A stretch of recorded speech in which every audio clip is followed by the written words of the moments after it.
Entrevista Matutina. Amigos, bienvenidos a Entrevista Matutina por Venevisión. Aquí estamos como todos los días, comenzando la jornada con los puntos de vista de los protagonistas de la vida nacional. Hoy nos acompaña en el estudio María Verdeal, vicepresidenta del Movimiento del Socialismo Más. Bienvenida, gracias por acompañarnos hoy. Gracias por la invitación, José Gregorio. ¿Cómo es el panorama de la oposición toda vez que ya ha iniciado la campaña de la primaria de la plataforma unitaria? Bueno, las primarias son un mecanismo precisamente para disminuir el espectro electoral, disminuir la cantidad de candidatos que tenemos a la presidencia de la República. Comenzó la campaña formalmente, porque de hecho los candidatos están recorriendo el país. Y bueno, se ha visto movilizaciones de gente apoyando cada uno de los candidatos. Creo que ojalá no se vean hechos de violencia ni de obstaculizar la posibilidad de los desarrollos democráticos en parte a este proceso interno de un sector de la oposición. Pero todo indica que, bueno, que va a llegar a feliz término este proceso de primaria. ¿Cómo ve la motivación de la gente en torno a esa primaria? Bueno, siempre las primarias son más de maquinarias partidistas que de una participación masiva de los ciudadanos. Sin embargo, tú te puedes ver en el recorrido del país que los ciudadanos tienen cierto entusiasmo en la posibilidad de participar en estas primarias. Hay quienes hablan de más de medio millón de personas participando, que para un proceso de primarias es un número bastante satisfactorio. No se puede hablar de cantidades, pero bueno, en base a los centros de votación que están dispuestos y las mesas de votación, pudiera estar en alrededor entre 1,5 millones, 2 millones de personas que ojalá se movilicen y por supuesto ponen en ánimo electoral al país. Empezar a movilizar es parte de despertar el ánimo electoral, lo que significa una contienda presidencial para el 2024. ¿Es la tarea principal de esta primaria, más allá de, porque se habla por supuesto como el resultado lógico de la definición de un candidato para ese sector de la oposición, pero más allá de eso la visión es despertar al electorado que ha sido llamado en repetidas ocasiones a no participar y ahora se presenta de nuevo el escenario electoral?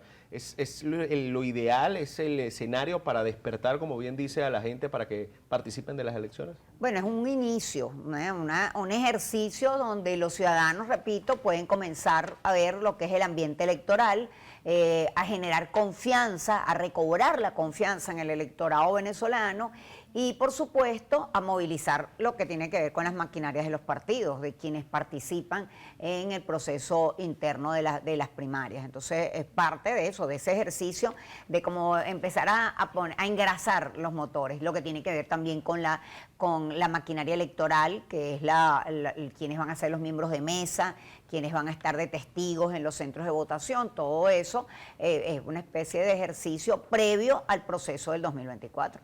¿Qué va a pasar una vez que se define el resultado de esa primaria desde la perspectiva suya personal y la del MAS? ¿Qué puede pasar si gana un candidato? Evidentemente, si gana un candidato que esté habilitado para participar, toda la oposición une en torno a eso, pero si gana un candidato que esté inhabilitado. Mira, hay la posibilidad de que gane un candidato inhabilitado o de que gane un candidato que pueda llegar hasta el final. El hecho de que gane un candidato que no esté inhabilitado no significa que posterior a las primarias pueda ser inhabilitado. Tenemos el caso Barinas, por ejemplo, que hasta se gana la gobernación y posteriormente es inhabilitado el candidato. Entonces, esos son obstáculos que debe sobrepasar lo que es las estrategias opositoras y que deben llegar en su momento el ver cómo se transitan. La posibilidad de que gane un candidato inhabilitado, nosotros desde el MAS estamos participando en todo lo que es la organización de las elecciones primarias, aun cuando no tenemos candidato, no vamos a tener candidato o apoyar ninguna de las candidaturas. Pero si vemos el proceso como positivo, primero para decantar lo que es la cantidad, el número de candidatos, en lugar de 14 tendrás uno. Y si está inhabilitado, bueno, ver cómo se sobrepasa la situación, independientemente de que estamos en contra de lo que es el proceso de inhabilitación, porque está al margen no hay ninguna sentencia definitivamente firme para poder inhabilitar y limitar los ejercicios políticos de cualquier venezolano. Pero si llegado el momento, da esa circunstancia de que gana un candidato inhabilitado, bueno, deben ser los sectores democráticos quienes construyan la estrategia tipo filosofía Barinas para sobrepasar lo que es todos los obstáculos que puedan estar en el camino. ¿Cree que hay un consenso en torno a eso? ¿Esa es filosofía Barinas, viendo lo que pasó si ocurre que gana un candidato inhabilitado? Bueno, la filosofía Barinas no tiene que ver con hacer lo mismo que se hizo en Barinas. La filosofía Barinas tiene que ver con no ser predecible en las respuestas de los sectores democráticos. Tiene que ver con cómo llegar al momento determinado y tener una estrategia que sorprenda, en todo caso, al oficialismo en las respuestas que se den.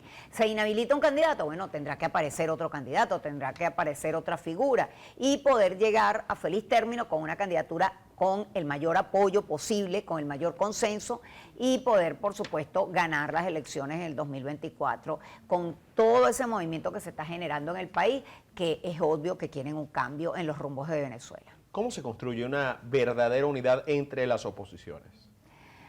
Mira, bueno, eso es casi como hablamos de la concertación chilena, que además de poder unir a todos los sectores democráticos, a la oposición venezolana, en este caso, a la oposición chilena, bueno, faltaba el milagro. Parte de eso era cómo era el milagro. Quizás no se va a construir una candidatura única, pero sí una candidatura unitaria. Y una candidatura unitaria que cuente con el mayor respaldo de la sociedad venezolana, no solamente en el ámbito político, sino de todos los actores de la sociedad. Y es ahí hacia donde hay que apuntar. A lo mejor habrá uno que otro espontáneo, pero los ciudadanos seguro van a estar contestes con donde se está sumando el mayor respaldo hacia una opción ganadora para el 2024. Habla de que no están apoyando desde el MAS a ningún candidato, de que están apoyando logísticamente, están dando acompañamiento al proceso de primarias, pero hay algunos puntos elementales para el MAS de cara a cerrarse definitivamente en torno al perfil del ganador, es decir, hay algo que pide el MAS que deba aceptarse dentro del plan de gobierno. Nosotros no tenemos candidato, tenemos candidata. La candidata es Venezuela.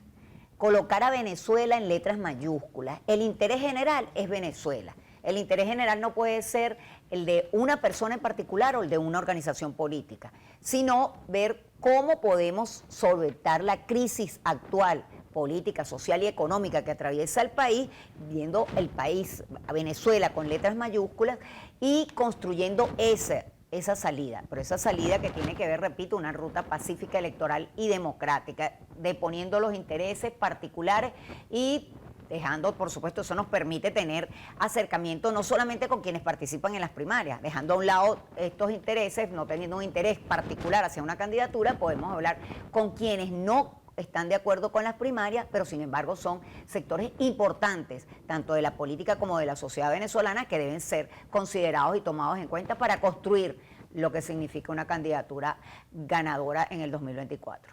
¿Cómo visualizar el tema de la seguridad de los candidatos? ¿Cómo darle la lectura a lo que ha pasado, a las amenazas que han recibido algunos y la reacción por parte del Ejecutivo?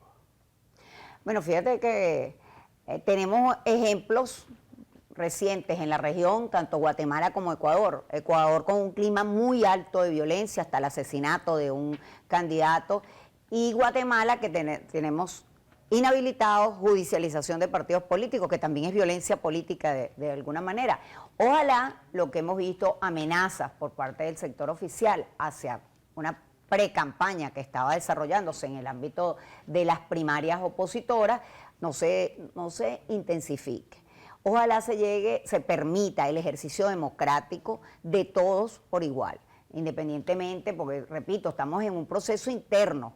Ni siquiera hemos llegado a la contienda electoral donde hay que confrontarse entre quien sea el candidato oficialista y quien sea el candidato de los sectores democráticos. Entonces, repito, hay que llamar a la paz, llamar a la sindéresis y no llevar a la violencia al país.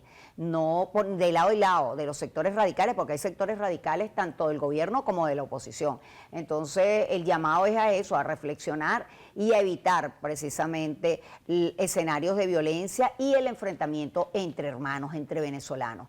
Porque al fin y al cabo los candidatos o los dirigentes políticos salen corriendo y dejan confrontándose a hermanos venezolanos por pensamientos diferentes o casi ahorita por a lo mejor hasta una línea política de alguno de los sectores. Ojalá que eso no suceda y ojalá sea en sana paz que se lleven los procesos que están por venir.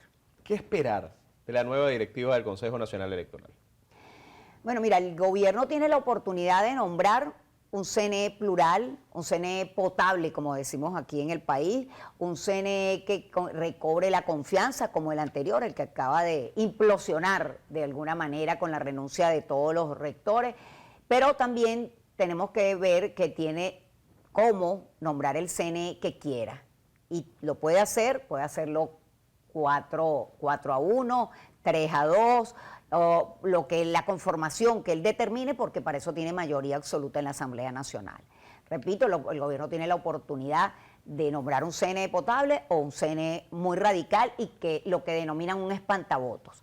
El ente electoral no es el que elige, el ente electoral no es quien gana o pierde elecciones. Son los ciudadanos saliendo masivamente a ejercer el sufragio quienes ponen y quitan presidentes. Entonces, esperando que sea un CNE potable, pero también con los pies en la tierra de que puede ser cualquier cosa lo que puede suceder. En ese puede ser cualquier cosa lo que suceda. ¿Ve posible un adelanto de las elecciones presidenciales? Bueno, se habla de un adelanto y además no solamente de un adelanto de todo lo que es la rama ejecutiva. Se habla de la posibilidad de un adelanto entre mayo y abril del próximo año y la posibilidad también de que se incluya alcaldes y gobernadores. Eso significa recortar el periodo. O, bueno, se eligen ahorita y toman posesión no sé, pues le van a dejar año y medio de gracia o no sé cómo estaría planteado. Un gobierno que tiene los márgenes tan bajos de popularidad, yo dificulto que le interese mucho el adelanto de elecciones. Pero, sin embargo, siempre jugando a que la oposición no se pone de acuerdo y no está preparada para la contienda, bueno, pudiera tener esa carta bajo la mesa.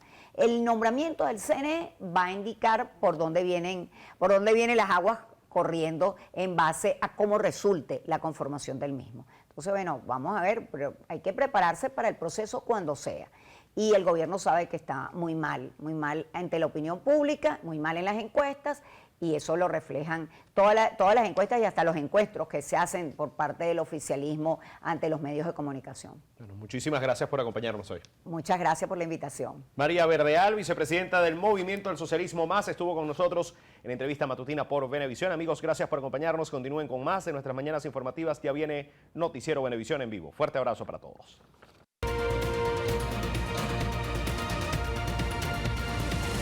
Entrevista matutina